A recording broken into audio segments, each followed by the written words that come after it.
Welcome to Legacy Kids Sunday School!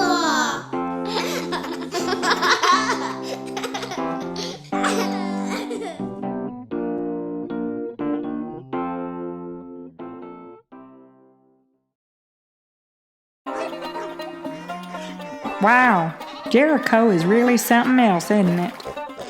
Yeah, God's really gonna do something awesome to give us this city. Look, it's getting dark. We better find us a place to stay. Let's go down over by this wall. I bet there are some hotels down there.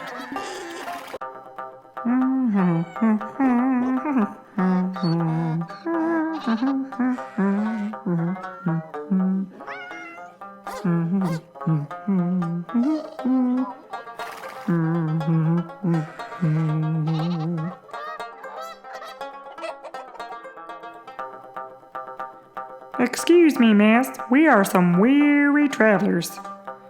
Weary travelers, yes. No spies here. Of course, no, definitely not spies. I mean, who would even think that we were spies? That's just crazy. Anyway, we are looking for a place to stay tonight. Do you have any rooms available? Why, sure, not spies. Come on in. Jethro, what if I told you about this thread? We run a hotel, not a yarn shop. Come on, Rahab. It's a security system. I'm telling you, the Israelites are coming. Ixnay on the Israelite day. Okay. Just clean it up. Fine. Look, I know why you're here, and I know why you've come.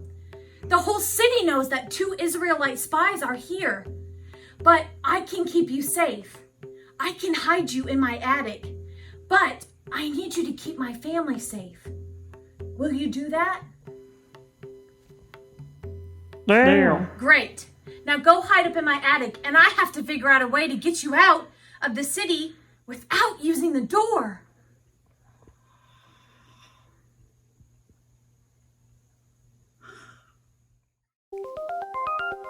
Now, it's time for Bible stories with your CAC family.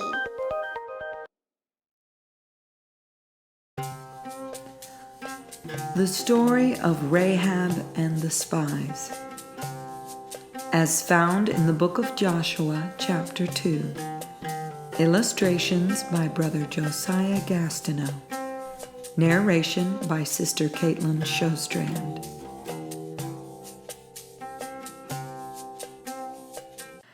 After wandering in the wilderness for 40 years, the Lord appointed a man by the name of Joshua to lead the Israelites into the land he promised them in Canaan. Joshua knew the Lord was with the Israelites, but it had been 40 years since he had spied out the land, and he wanted to know more about it. So he appointed 2 spies to gather information for him. "Go into Canaan and find out all you can about the people there," he told them. "I especially want to know about the city of Jericho and its strengths and weaknesses." The men, who had never been in Canaan before, hurriedly packed their bags and made their way to Jericho. Now Jericho was a great walled city and seemed impossible to conquer. It was so big that people built homes into its walls. One such home was owned by a woman by the name of Rahab. Rahab saw the spies come into the city and invited them into her home to stay the night with her and her family. But Rahab was not the only one to notice the spies' arrival in Jericho. The king of Jericho heard that Israelite spies had come to learn about the strengths and weaknesses of his city, and he was not pleased. We must find these spies, he declared. Search the city inside and out. Leave no rock unturned. We cannot allow them to get back to their people." Rahab heard the guards approaching and quickly hid the Israelites up on her roof. "Quick," she hissed to them. "Get up there and don't say a word." No sooner were the words out of her mouth that there was a knock at her door. "Open up, Rahab," the soldiers shouted. "We have a witness who saw Israeli spies come into your house, and we are here to capture them." Rahab opened her door and let the soldiers inside. "Oh, yes, there were 2 men here," Rahab said, "but I didn't know who they were or where they came from. In fact, at the gate closing time this evening, I saw them go out of the city. I don't know where they went, but if you hurry, I'm sure you can catch them." Without another word, the soldiers ran out of the house as fast as they could to try to catch the spies. What they did not know was that the very men they were looking for were right above their heads, hiding under some flax Rahab had laid out on the roof. The soldiers looked for the Israelites all the way to the Jordan River and made sure Jericho's gates were shut behind them and locked tight when they left, leaving no way of escape for the spies still hiding in the city. When she knew it was safe, Rahab locked her door and quietly called up the stairs. "The coast is clear and the soldiers are gone," she said. "You can come down now." The 2 spies made their way quietly down the stairs. Rahab gave them something to eat and drink and said, "I know the Lord has given you this land. Everyone in Jericho and all of Canaan is afraid of you because we heard how the Lord brought you through the Red Sea and defeated the 2 kings of the Amorites in the wilderness. When we heard that news, our hearts melted and all of our courage left because we knew that the Lord your God was surely God of both the heavens and the earth." The spies listened closely as they ate. "Now," Rahab continued, "since I have shown you kindness, promise me that you will show kindness to me and my family and keep us safe from harm when you and your people take over this city." The man looked at her and said, "Our lives for yours. If you keep our secret, when the Lord gives us this land, we will keep our promise and make sure you stay safe." Assured of their word, Rahab opened the window and tossed a rope down the wall that the spies could use to safely get out of the city. As they climbed down, she said, "Go to the mountain so you don't get caught by the guards.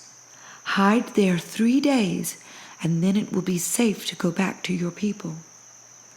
When the men got to the bottom and noticed the scarlet cord, they said, "Remember, we will keep our promise if you are sure to tie this scarlet cord in your window and keep all of your family in the house until the battle is over. If you don't do these things, we cannot be held responsible for what happens." Rahab agreed to the request and immediately tied the cord in her window. The spies crept into the night, made it to the mountain, and stayed there 3 days, unnoticed by the guards, just as Rahab said. When the coast was clear, they crossed back over the Jordan River and made their way to the Israelite camp.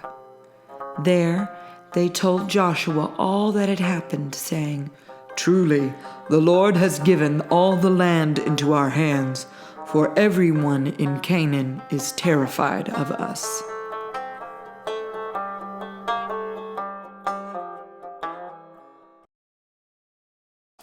Now Checking with Cletus. Hi, Cletus. Do you like to play hide and seek? Oh, yes, I'd love to play hide and seek. Except I'm not very good because I don't have any legs. Oh. But I am very good at counting. See, 1, 2, 3. What comes after 3? 4. 4, 5, 8, 9, 10. Well, we will work on counting, but in our Bible story, there are spies, 2 of them, and they were hiding. Wait. There were spies? Yeah. Wait. You mean they were sneaky, secret, suspicious, double-agent spies? Yep. Like James Bond? Yeah, and they needed a place to hide. So this lady named Rahab let them hide in her house. Wait, this lady let these sneaky, secret, suspicious, double-agent spies hide in her house? She did. But I don't believe it. Well, she did. But why? Well, she knew that they were going to come back and take over the city. And if she helped them, then they would spare her life and her family. Oh, wait, so she helped these sneaky, secret, double-agent spies hide in her house so she could save her own life? Yeah, and her families. But I see why I would hide these sneaky, secret, double-agent spies in my house, too, if I knew it would save my life. That's right. Well, it just goes to show you that God can use the most unlikely people in the most unlikely ways. I see. God used this lady to hide these sneaky, secret spies. And if he could use her, then he could use me. He can. Do you think he could use the other kids and legacy kids too? He sure can. All you have to do is be willing, just like Rahab. Well, I'm willing. Howdy. It's your cousin Boudreaux, boys and girls, sending you another one of them there video messages. You know, I was reading in the Bible today about a lady by the name of Rahab. And do you know what she did? She hid a couple of Israelite spies in her roof, underneath some straw. And then, when it came time to let him go, she let him out to be free from the city by a scarlet or red-colored rope. Now, I tell you what, I don't know if the guards who were looking for those spies couldn't see very well or they were just a half bubble off the plum. 'Cause if I saw a red rope hanging from somebody's window, that'd be pretty suspicious to me. I might have to investigate. But you know what? I guess it just means that the Lord covered him and kept him safe from all the kind of enemies who was trying to get him. Just like he does for us. You know, I think those spies, when they made it back to the Israelite camp, might have been singing this song. I'm wrapped up and tied up, tangled up in red thread. Sing it with me. I'm wrapped up and tied up, tangled up in red thread.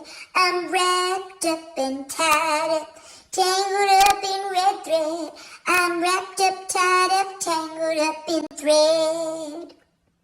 Until next time, it's your cousin Boudreaux signing off.